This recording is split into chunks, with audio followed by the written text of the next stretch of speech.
Tamil Nadu star hero నుంచి ప్రస్తుతం CM కాబోతున్న విజయ్ ఆ యొక్క టీవీకే పార్టీ విజయానికి వస్తే ఇప్పుడు దాదాపుగా 110 నుంచి 111 సీట్ల ఆధిక్యంలో అయితే ఉందని చెప్పుకోవాలి.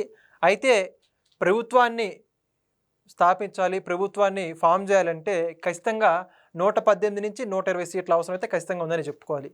అయితే మ్యాజిక్ ఫిగర్ ఎంతవరకు దాటుకుంటారో లేదని చెప్పేసి అనేక మందిలో ఉన్నటువంటి ఆ ఊహాగానాలు అయితే పక్కన పెడితే ఖచ్చితంగా విజయ్కి ప్రభుత్వాన్ని ఫామ్ చేయాలంటే ఖచ్చితంగా ఎవరో ఒక మద్దతు అవసరమయ్యేటట్టు పరిస్థితులు అయితే కనిపిస్తున్నాయి. మరైతే విజయ్ ఎవరితో జత కలిసే అవకాశం ఉందో మరిన్ని విషయాలు తెలుసుకోవడానికి మనతో పాటు ఉన్నారు senior journalist doctor Kanakadurga Vadlamani గారు. మేడం నమస్కారం అండి. మేడం, విజయ్ మొత్తానికి దాదాపుగా మ్యాజిక్ ఫిగర్ దగ్గరలో ఉన్నప్పటికీ కూడా ఖచ్చితంగా కొన్ని సీట్లు అయితే అవసరమయ్యే అవకాశాలు అయితే స్పష్టంగా కనిపిస్తున్నాయి. మరి ఏఐడిఎంకేతో కలవచ్చా, కాంగ్రెస్ ఇతర పార్టీలతో కలవచ్చా, ఎవరితో కలిసే అవకాశం ఉందంటే ఏమంటారు మీరు? అది తర్వాత చెప్దాం. ఇప్పుడైతే 113 దాకా అధికంలో ఉన్నట్టు తెలుస్తుందండి. 92 డిక్లేర్ చేసినట్టున్నారేమో, ఇంకా సరిగా మనకి ఫిగర్ రాలేదు. అయితే ఇప్పుడు 2 చోట్ల పోటీ చేశాడు ఎవరు, విజయ్, పెరంబూర్ అండ్ ట్రిచి ఈస్ట్. అయితే 2 చోట్ల అతనే ఆధిక్యంలో ఉన్నాడు. ఒకటి గ్యారంటీగా గెలుస్తాడని చెప్పాం. రెండోది విజయ్కి చాలా ప్రజల మద్దతు ఉందని ముందే చెప్పాము.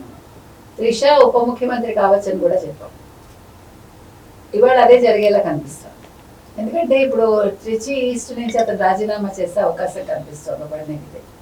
సో అక్కడి నుంచి త్రిషను పోటీ చేయిస్తాడు, త్రిషను ఉప ముఖ్యమంత్రిని చేస్తాడు. ఇది ప్రస్తుతం ఉన్న ఒక సమాచారం. అయితే ఓవరాల్గా చూసుకుంటే కనుక అయితే ద్రవిడ పార్టీలకి ఉద్వాసన పలికింది తమిళనాడు ప్రజలు.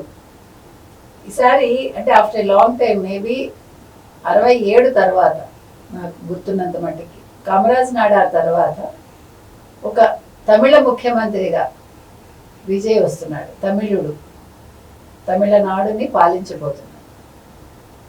అదొకటి ప్రత్యేకత. అసలు విజయ్ ఎలా నెగ్గాడండి? విజయ్ ఎలా నెగ్గాడంటే విజయ్ని ప్రజలు కోరుకున్నారు. 2 ద్రావిడ పార్టీలు మాకు వద్దన్నారు. డిఎంకే వద్దు, ఏఐడిఎంకే వద్దు. డిఎంకే చేసిన అవినీతి, అంతకుముందు ఏఐడిఎంకే చేసిన అవినీతి, అంటే పథకాలు ఒకటే ప్రజల్లోకి వెళ్తే సరిపోదు అనేది మళ్ళా మరోసారి రుజువైంది.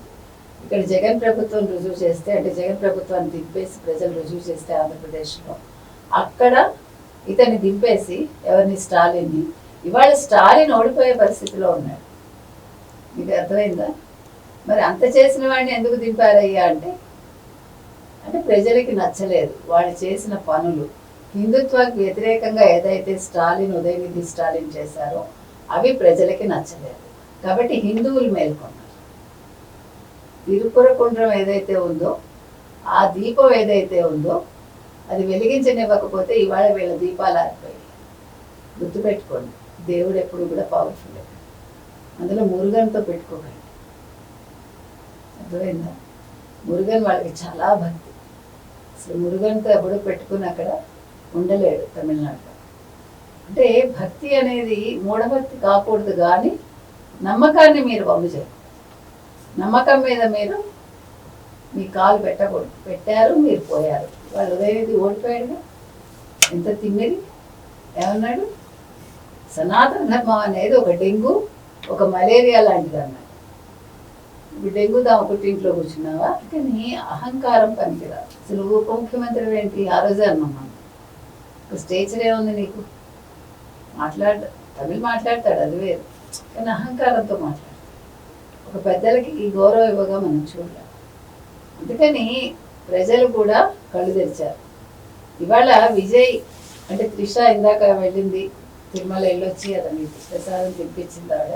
ఇప్పుడు మరి తర్వాత ఏం జరుగుతుంది అనేది చూడాలి. ముఖ్యంగా ఇక్కడ మీరు చెప్పుకోవాల్సిన ఇంకో ముఖ్య అంశం, డబ్బులు ఖర్చు పెట్టకుండా గెలిచాడు విజయ్. క్యాండిడేట్స్ ఎక్కడా డబ్బులు ఖర్చు పెట్టలేదు. అందరూ సాధారణ మనుషులు. జంజీలను తీసుకున్నాడు, మహిళలను తీసుకున్నాడు, చిన్న చిన్న పిల్లలు, తన డ్రైవర్ కొడుకుని తీసుకున్నాడు. డ్రైవర్ కొడుకు శబరినాథన్ ఎవడైతే ఉన్నాడో అబ్బాయి 2500 పైచిల కోట్లతో గెలిచాడు. ఇది ఓటింగ్ అంటే, ఇది ఓట్లంటే, ఇది అసలైన గెలుపు అంటే. ఇవాళ భారతదేశ చరిత్రలో డబ్బు ఖర్చు పెట్టకుండా తన చరిష్మాతోటి నిజంగా గెలిచిన వ్యక్తి ఎవరైనా ఉన్నారు అంటే అది ఒక్క విజయ్ ఒక్కడే. ఇందులో ఇది ఎటువంటి సందేహం లేదు. నిస్సందేహంగా చెప్తున్నానండి. డబ్బులు ఖర్చు పెట్టకుండా క్యాండిడేట్స్ దగ్గర డబ్బులు లేవు. ఒకటే చెప్పాడు, 234 మందిలో మీరు విజయ్ని చూసుకోండి, ఓటు వేయండి అన్నాడు. అది ప్రజలు చేశారు. ఇంతకు మించి ఏం కావాలండి? ఇవాళ అతను వెళ్ళాల్సి వస్తే ఏడీఎంకే బీజేపీ తోటే సపోర్ట్ తీసుకోవాలి. మ్యాజిక్ ఫిగర్ 118 దాటాలి. మరి దాటుతుందా లేదా? దాటితే అవసరం కూడా రాకపోవచ్చు. అయినా కూడా సత్సంబంధాలు పెట్టుకోమనే మనం విజయ్కి చెప్తున్నాము.